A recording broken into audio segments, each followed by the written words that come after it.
இன்றைக்கி ரொம்ப healthy and டேஸ்டியான காராமணி தோசை தாங்க. அதுக்கு ஃபஸ்ட்டு 1 டம்ளர் அளவுக்கு இட்லி அரிசி எடுத்துக்கோங்க.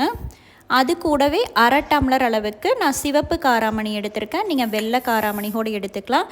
காராமணியை தட்டைப்பயிறுன்னு சொல்லுவாங்களுங்க. ரெண்டையுமே 2 டைம் நல்லா வாஷ் பண்ணிவிட்டு 1 டம்ளர் தண்ணி விட்டு 3 மணி நேரம் ஊற வச்சுக்கோங்க. 3 மணி நேரம் நம்மளுக்கு ஊறும் போதே அரிசி தட்டைப்பயிறு ரெண்டுமே நல்லா ஊறி வந்துக்கும்.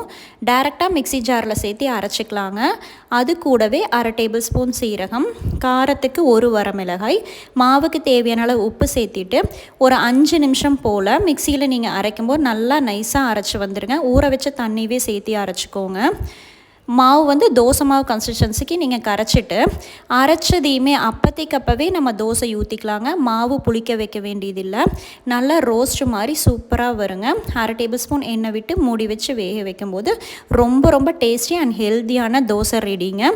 காராமணியில் கால்சியம் மெக்னீஷியம் சத்து இருக்கிறனால போன்ஸ் நல்லா வலுவாகும். ட்ரை பண்ணி பாருங்கள், நல்லாயிருக்கும்.